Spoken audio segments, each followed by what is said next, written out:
আসসালামু আলাইকুম। সকলকে ছোট্ট পরীর স্বাদ চ্যানেলে স্বাগতম।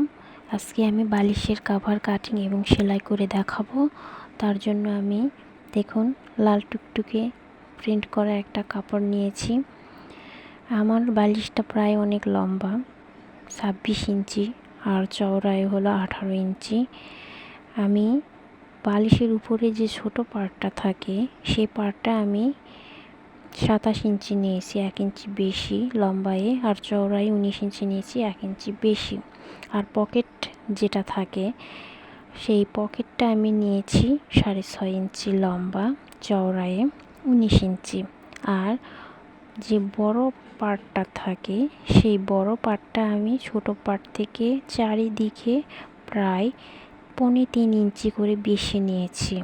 লম্বায় এসেছে 33 ইঞ্চি আর চওড়ায় হলো 25 ইঞ্চি। এবার আমি সেলাই মেশিনে চলে আসলাম। দেখুন আমি আগে পকেটের ধারটা আগে 1/2 ইঞ্চি পরিমাণ সেলাই করে নিচ্ছি। আপনারা যারা নতুনরা আছেন তারা আপনাদের বালিশের লম্বা চওড়ার মেজারমেন্টটা আগে ঠিক ভালোভাবে নেবেন।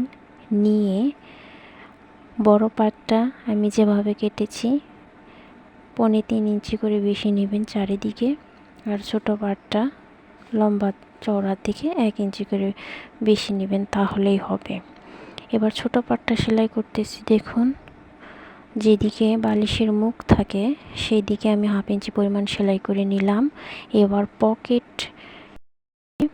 পকেটের 1.25 ইঞ্চি নিচে ছোটো পার্টটা রেখে 2 ধারটা সেলাই করে নিলাম। তারপরে হলো বড় পার্টের উপরে ছোট পার্টটা রাখবো, বড় পার্টটা উল্টা করে রাখবো, আর ছোট পার্টটা সিধা করে রাখবো। রেখে যে 3.25 ইঞ্চি পরিমাণ কাপড় সাইডে রেখেছিলাম সেই কাপড়টা ভাঁজ করে আমরা সেলাই করে নিব সাইড দিয়ে। কর্নারে এসে কাপড়টা একটু ভাঁজ করে কোণার মতো করে নিব, নিয়ে সেলাই করে নিয়ে আবার সেলাইটা ঘুরিয়ে আবার নিচের দিকে সেলাইটা করে নিয়ে আসব। আমার ভিডিওটি অবশ্যই পুরো ভিডিওটা দেখবেন, না হলে বুঝতে পারবেন না। দেখুন আমি কর্নারে এসেছি, কর্নারে কিভাবে সেলাইটা করতেছি। কর্নারে এসে কাপড়টা একটু কোণার মতো করে যে ভাঁজ দিলাম, দিয়ে সেলাইটা করে নিচ্ছি। আপনারা অবশ্যই কমেন্ট করে জানাবেন আপনাদের বালিশের লম্বাটা কেমন, চওড়াই কেমন। আমার বালিশ কি বেশি লম্বা? অবশ্যই কমেন্ট করে জানাবেন।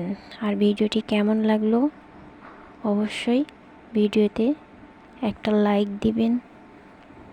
আর আমার চ্যানেলটি আরও নতুন নতুন সেলাই ভিডিও পাওয়ার জন্য সাবস্ক্রাইব করবেন।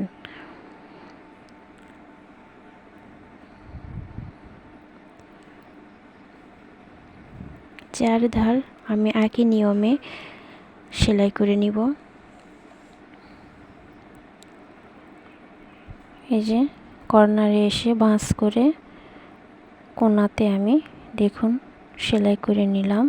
একবার সেলাই করার পর আরেকবার ডাবল সেলাই হবে, ঘুরিয়ে দিব, তারপর নিচের দিকে সেলাই করব।